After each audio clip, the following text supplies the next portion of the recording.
মানসিক, শারীরিক, আধ্যাত্মিক, আরেকটা কি যোগ বা পঞ্চথেরাপি বলেছিলাম।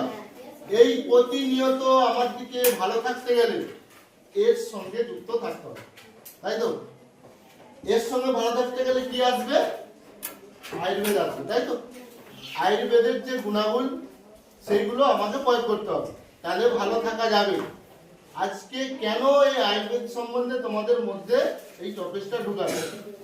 আজ তোমরা যেমন কেউ 1 এ পড়ছে, 2 এ পড়ছে, 6 এ পড়ছে, ছোট থেকে আগে কেউ ইঞ্জিনিয়ার হবে, কেউ ডাক্তার হবে, ছোট থেকেই তো হবে, একদিনে তো হবে না। সেই রকম তোমাদের শরীরকে ভালো রাখার জন্য এই জহর নবোদয় বিদ্যালয় এই প্রথম বাচ্চাদেরকে এখন থেকে তৈরি করছে তাদের শরীরের মধ্যে রোগ প্রতিরোধ ক্ষমতা, ইমিউনিটি পাওয়ার ভালো থাকা, যাতে কি হয় একটা বাচ্চা তাড়াতাড়ি আক্রান্ত না হতে পারে কোনো কারণে। আমরা এই রাসায়নিক সারের যুগে, এই আধুনিকতার যুগে এত রাসায়নিক সার খাচ্ছি, ফাস্টফুড খাবারের সঙ্গে যুক্ত থাকছি, এর ফলে কি হচ্ছে? প্রতিনিয়ত কি হচ্ছে? আমাদের রোগ আক্রমণ করছে শরীরে। সেখান থেকে বাঁচার জন্য এই আয়ুর্বেদ, ভেষজ, হার্বাল চিকিৎসার যে কি গুণাগুণ সেই সম্বন্ধে আপনাদের মধ্যে সাবজেক্টের মধ্যে ঢুকে। তো সেদিন আমরা আয়ুর্বেদ বলেছি। আয়ুর্বেদ কথার অর্থ হচ্ছে আয়ু অর্থ হচ্ছে জীবন, তাই তো? আর বেদ কথার হচ্ছে জ্ঞান। তাহলে জীবন আর জ্ঞানের মধ্য দিয়ে আমাদের শরীরকে সুস্থ রাখতে হবে। কথাটা বুঝে গেল? এবারে কি হচ্ছে? ভেষজ আসবো। ভেষজ, ভেষজ আয়ুর্বেদ গেছে।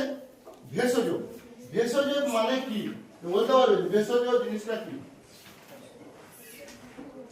হ্যাঁ না, ভেষজ উদ্ভিদ, ঠিক আছে?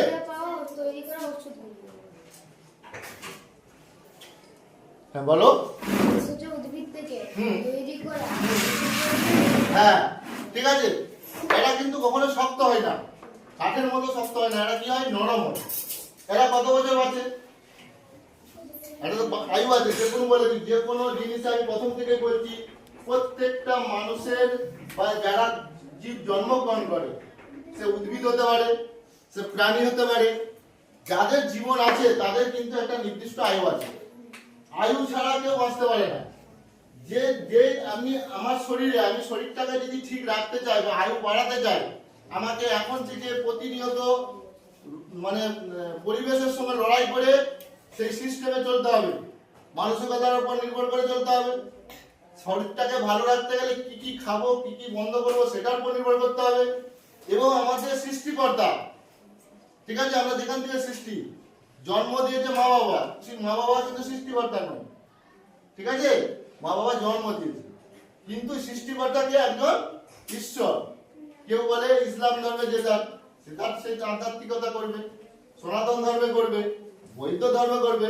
তাহলে আমরা সৃষ্টিকর্তার কাছে উপাসনা করব যে সৃষ্টিকর্তা তুমি সৃষ্টি করেছো আমাদেরকে, আমরা যাতে ভালো থাকতে পারি, তাহলে আমাকে সেই আমার দিকে বুদ্ধি দাও, বিদ্যা দাও, আমি যেন আরো ভালো রেজাল্ট করতে পারি। যখন আমরা কোনো পরীক্ষা যাই, ভালো পরীক্ষা দিতে যাই, তখন কি বলি? ঈশ্বরকে ডাকি তো ঈশ্বর ভালোভাবে পরীক্ষা দিতে পারবো, আমাদের রেজাল্ট যেমন ভালো।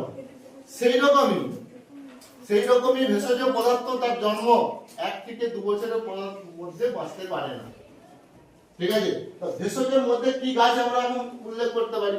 কারণ মনে আছে যে ভেষজ এই গাছগুলোকে আমরা ভেষজ পদার্থ বলবো?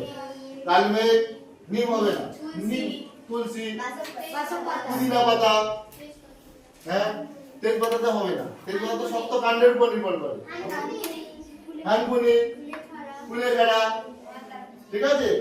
এরা কিন্তু বেশি দিন বাঁচে না, এরা 1 থেকে 2 বছরের মধ্যে চালু করে দাও, টিপে দাও।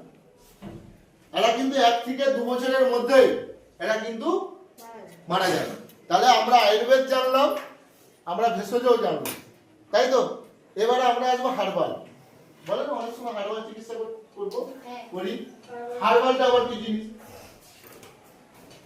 এগুলো জানতে হবে। আমরা যখন চিকিৎসার মধ্যে যাব, তার যে উৎপত্তি, তার সৃষ্টি, সেটা যদি না জানি, তাহলে কিন্তু আমাদের প্রয়োগ করে কোনো লাভ হবে না। কারণ তোমার কেউ জানবে তুই যে হার্বাল চিকিৎসা করতে জানি, হার্বালের কি জানিস যে হার্বাল চিকিৎসা করতে জানি? বলতে তো পারি।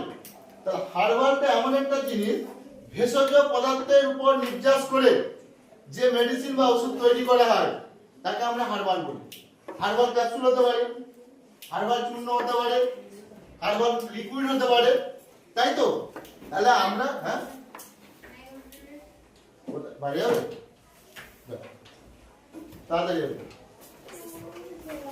আর কিন্তু বাইরে বেড়ানো যাবে না, যত কষ্টে হোক, ঠিক আছে? ঘন ঘন বাইরে বেড়ানো যাবে। এবারে কি হচ্ছে, আমরা হার্বাল জানতে পারলাম যে ভেষজ পদার্থের নির্যাস থেকে যে মেডিসিন তৈরি হয় সে চূর্ণ হতে পারে, সে লিকুইড হতে পারে, সে হচ্ছে ক্যাপসুল হতে পারে। তাহলে আমরা বুঝে গেলাম তাহলে আয়ুর্বেদ